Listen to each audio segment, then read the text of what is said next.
Amerika Serikat secara belak-belakan mengejek Houthi Yaman pada Rabu 3 April 2024.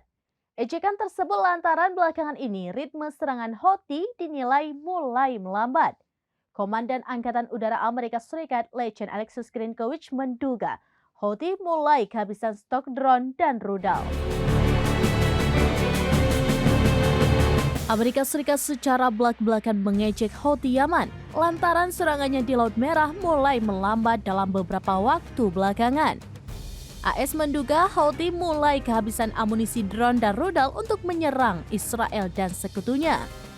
Dilansir dari Tribunnews.com, ejekan tersebut dilontarkan oleh Komandan Utama Angkatan Udara Amerika Serikat untuk Timur Tengah, Letjen Alexus Grinkowitz pada Rabu 4 April 2024. Alexus mengatakan laju serangan Houthi yang menguasai Laut Merah belakangan ini mulai melambat. Melihat hal itu, ia menduga bahwa Houthi mungkin kehabisan pasukan drone dan rudal balistik anti kapal. Dalam kesempatan yang sama, Alexus mengakui bahwa Houthi memiliki lusinar rudal balistik anti kapal saat mereka memulai serangannya. Namun ia pun sesumbar bahwa strategi Amerika Serikat untuk mengikis banyak pasukan senjata milik Houthi telah berhasil. Selain itu, Alexus mengklaim bahwa mayoritas serangan Houthi di Laut Merah mulai sering gagal. Adapun belakangan ini, kapal-kapal yang ditargetkan Houthi juga disebut tidak ada kaitannya dengan Israel.